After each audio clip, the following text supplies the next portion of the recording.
আল্লাহর কাছে বলবো, আল্লাহ তুমি এই কোষাইদেরকে ধ্বংস করো। আপনি অন্তত আল্লাহর পক্ষে থাকেন, রাসূলের পক্ষে থাকেন। এত নোংরা কথা বলেছে মা আয়েশা সম্পর্কে, যেখানে যেখানে পতিতালয় জায়েজ, পুরো রাষ্ট্রটা পতিতালয়, আর আপনি সৌদি আরবে গান হয় সেটাকে আপনি অন্যায় বলছেন। অন্যায় আমি কি তাকে নেই বলেছি? পুরো ইরানটা হলো পতিতালয়।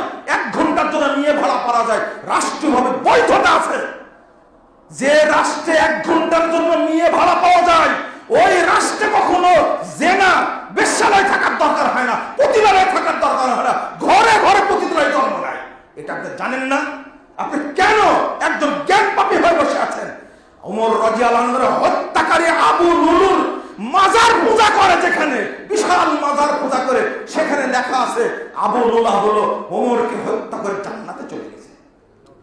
আপনি সহ্য করবেন? এটা কিভাবে মেনে নিতে পারেন আপনি? আল্লাহ রাব্বুল আলামিন যেন আমাদের বোঝার তৌফিক দান করেন, আমিন। দোয়া করবেন আল্লাহ যেন ফিলিস্তিনকে স্বাধীন করে দেন, ইসরায়েলকে যেন আল্লাহ ধ্বংস করে দেন, নিশ্চিহ্ন করে দেন পৃথিবী থেকে, আল্লাহ যেন ব্যবস্থা করেন। আল্লাহ সর্বশক্তিমান। আল্লাহ এই বিশ্ব সন্ত্রাসী ট্রাম্পকে, আমেরিকাকে তুমি ধ্বংস করো বলে আমিন। আল্লাহ তুমি আমেরিকাকে টুকরো টুকরো করে দাও, আমিন। আজকে রাশিয়ার মাধ্যমে ইরান সিরিয়াকে ধ্বংস করেছে। রাশিয়া কেন আজকে ইরানের দিকে এগিয়ে আসছে না? ও 2-4টা বোমা মারলে ইসরায়েল কিছু করতে পারে? ও কোনোদিন আসবে না। চীন কেন যায় না? দোষ শুধু সৌদি আরবে, তাই না? সৌদি আরবের অস্ত্র আছে। আপনি পাকিস্তানকে বলেন 2টা মারুক, পাকিস্তান তো পাশেন, পাকিস্তান মারে না কেন? এখান থেকে কে দে বুঝাই দিচ্ছেন, তাই না? পার্শ্বের রাষ্ট্রগুলো ইরানকে সহযোগিতা করে না কেন? কোনদিন প্রশ্ন করেছেন? আপনি 7,500 কিলোমিটার দূরে পার্শ্বের রাষ্ট্রগুলো পাকিস্তানি কেন সহযোগিতা করে না ইরানকে? ইরান হলো মধ্যপ্রাচ্যের সবচেয়ে বড় মুনাফিক। 2 নম্বর মুনাফিক হলো এরদোগান, আর মধ্যপ্রাচ্যের গোষ্ঠীটা হলো ইসরায়েল। আল্লাহ যেন মুসলিমরা দুশমনদেরকে ধ্বংস করে দেন, বলেন আমিন।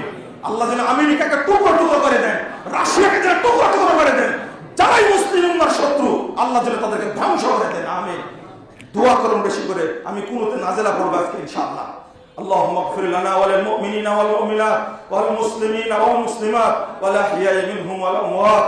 اللهم أعز الإسلام والمسلمين، اللهم أعز الإسلام والمسلمين، اللهم أيد الإسلام والمسلمين.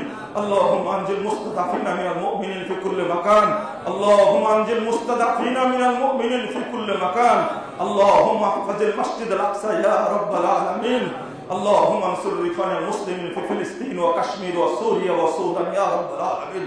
اللهم إنهم مظلومون فانصرهم، اللهم إنهم مظلومون فانصرهم يا رب العالمين يا أكرم الأكرمين. اللهم اشدد وطأتك على اليهود والنصارى والمشركين، اللهم اشدد وطأتك على القوم الظالمين والمجرمين، اللهم اشدد وطأتك على القوم الظالمين والغاصبين. اللهم احفظ مسجد الأقصى يا رب العالمين، اللهم احفظ بلاد المسلمين، اللهم احفظ بالمجاهدين والمرابطين في كل مكان. ربنا تقبل منا إنك أنت السميع العليم، وتب علينا إنك أنت التواب الرحيم. وصلى الله على النبي.